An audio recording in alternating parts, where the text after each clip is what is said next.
ऐसे हैं जिसका कभी चरित्र से पतन नहीं हुआ।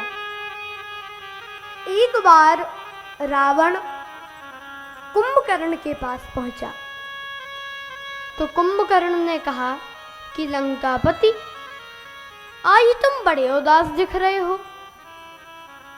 तुम चिंतित आज दशानन क्यों?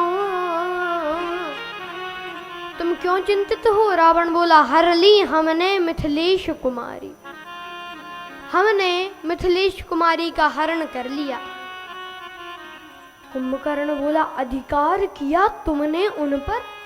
तुमने उन पर अधिकार किया?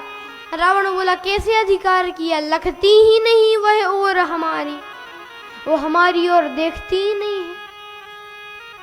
अच्छा, तो जैसे साधु का वेश धारण करके हरण कर लाए तो राम जी का रूप धारण कर कर अधिकार पा लेते।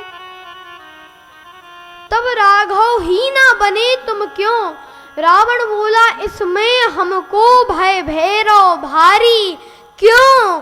जब राघव रूप लगा बनने तब मातु समान लगी पर नारी। जब मैं राम जी का रूप धारण किया मैंने तो मेरे मन से तो वासना चली ही गई। मुझे दूसरी की नारी माता के समान दिखने लगी तो बैरव राम बड़ाई करहीं। राम जी के शत्रु भी उनकी बड़ाई करते हैं। एक दिन जब राम जी का और रावण का युद्ध चल रहा था तो मेघनाथ का वध हुआ। तो मेघनाथ की पत्नी सुलोचना रावण के पास आई और कहा कि पिताश्री, अगर आपकी आज्ञा हो तो मैं अपने पति का शव रामादल से ले आऊं। रावण बोला, अवश्य बेटी जाओ, अवश्य जाओ। अब दरबारी सोचे कि महाराज, सभा में था उस समय रावण, दरबारी सोचे कि महाराज आपकी 10-10 बुद्धियां हैं, एक में भी समझ नहीं है, 20-20 नेत्र हैं, एक से भी दिखाई नहीं देता।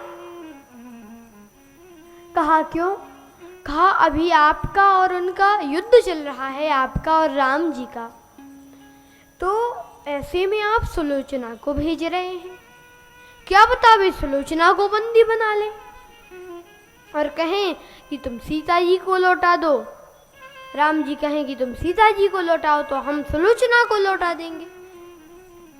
तो ऐसे में आप सुलोचना को क्यों जाने दे रहे हैं? तो रावण मुस्कुरा कर बोला कि दरबारियों, कितने ना समझ हो। क्यों? राम ऐसा नहीं कर सकते। क्यों नहीं कर सकते? जब आपने उनकी पत्नी का हरण किया है तो वे भी तो सुलोचना को बंदी बना सकते हैं। रावण बोला, इसलिए क्योंकि ये काम रावण का है, ये काम राम का नहीं है।